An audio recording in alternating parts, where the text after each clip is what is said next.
market. What does that look like? We're live on Facebook and on YouTube, both.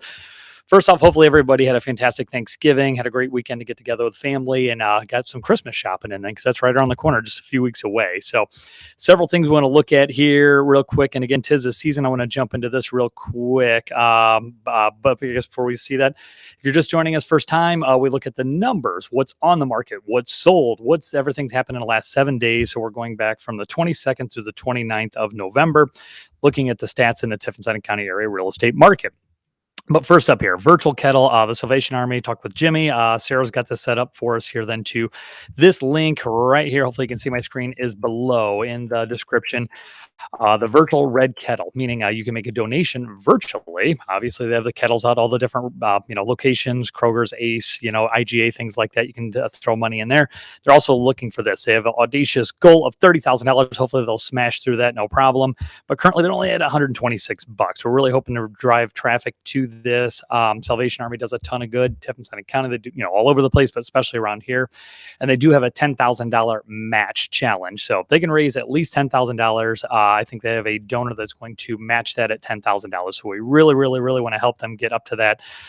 So there's the link. It is in the description below. You can click right onto that and it'll take you to that. So make sure to check that out. We'll get into the numbers here then. So if you're looking, Tiffin County area, you're looking to buy a home, there are how many here? We've got 50 active listings here. So we're looking at this week versus last week then as well. Last week we had 53. So with that, we're also going to look at the national numbers. So from there are 16 active and 34 that are contingent and pending, meaning that there's 50 properties down from our 53 last week, but only 16 are available. There's 18 last week. So even with 5 new listings, one of them's already sold, 3 price reductions. We have 6 properties contingent and pending, and then 8 sold. So quite a few have sold, some of those ones that have been on the market for a little while meaning, most time less than a month anymore, and 1 expired. So what's available in those 16 homes? So $100,000 or less, there's only 5. 100 to 200,000, that's our biggest category. There's 6. That's where most of our buyers are, which we'll see what the national stats look like then too. That's going to kind of surprise you. 2 to 300,000, there's only 4. 3 to 400,000, a single, and 400 plus, a big old goose egg. There are no new properties. I'm going to show my screen here. There you go. Kind of looking to see what that looks like. So what has sold then? Let's see if I can pull that up here then. So in that, what sold, what's that look like? Average listing price, $148,000. Price per square foot, $95,000. Selling price, again, about that $150, coming in pretty close to that $100 a square foot. Last week, we were up quite a bit from that. Week prior to that, we were down significantly. So that's your numbers on average. So we get this question a lot. What does the market look like?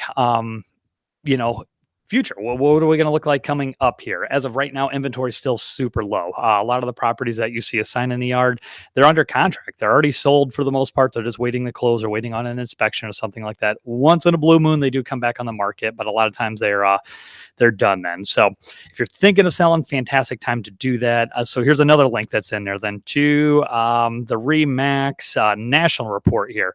So I'll pull that up here. It might talk right over top of me. I'm not sure if I'll do that. I might just hide myself and leave you to it then. But there, we'll give it a shot here, kind of see what that looks like. So if you're looking to buy or sell, national numbers here, then we're looking at, average sales prices in these markets are significantly higher than what we're at.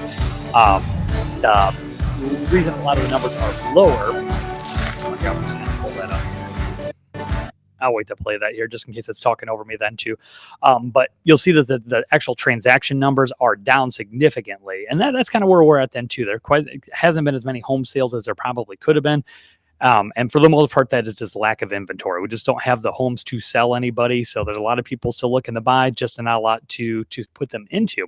Still even people now that currently own a home that would sell, however, nowhere for them to go. So that's kind of the theme you're going to see. You will see the numbers are quite a bit, significantly higher in those major metro markets, but they're running the same challenges we are. So again, support the, if you get into the virtual kettle, the Salvation Army virtual kettle, please follow that. Even a few bucks makes a big difference. I'll leave you with the RE/MAX National Housing Report, and we'll go from there.